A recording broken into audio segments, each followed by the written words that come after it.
स्थानिकांना डावलून कुठेतरी आयात उमेदवार दिला गेलाय, तुम्ही अपक्ष उमेदवारी अर्ज दाखल केला, काय सांगता? आज मी इथे तळवडे जिल्हा परिषद मतदारसंघातून अपक्ष म्हणून उमेदवारी जाहीर केलेली आहे। सर्व जिल्हा स्तरातून तालुका स्तरातून मला या बाबतीत फोन आले। म्हणजे एक मतदारसंघ असा आहे जिथे 14 लोक इच्छुक होते, त्या 14 उमेदवारापैकी एक तरी स्थानिक उमेदवार त्याला जर तिकीट दिलं असतं तर मी नक्की माघार घेतली असती, परंतु 14तल्या एकालाही न देता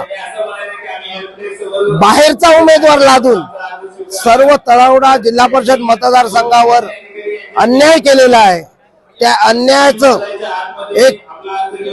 अन्यायाचं प्रतीक म्हणून आम्ही इथे अपक्ष फॉर्म भरलेले आहेत।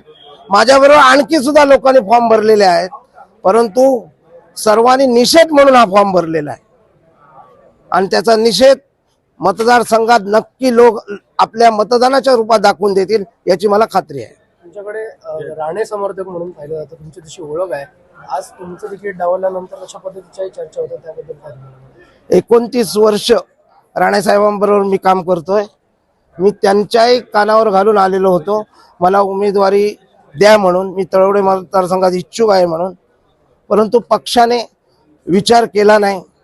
त्यांच्या काही अडचणी असतील, पक्षाच्या काही अडचणी असतील, त्यांनी त्याचा विचार केला। मी माझा विचार करतोय। आता वय वर्ष 52 आहे माझं, आणि ह्याच्या पलीकडे मी पुढे जाऊन राजकारण किती दिवस करणार, त्यामुळे लढून मरावं या उद्देशाने ही निवडणूक मी लढवतोय। वरिष्ठांकडून समजूत काढली किंवा काही दबाव तंत्र वापरलं गेलं, माघार घेणार नाही, आता माघार नाही। आता कुठल्याही परिस्थितीत माघार घेणार नाही। एकदा ठरलंय ते ठरलंय, भले यातून पराभवाला सामोरं जावं लागलं तरी त्याची चिंता नाही। आता निश्चित ही उमेदवारी कायम राहील।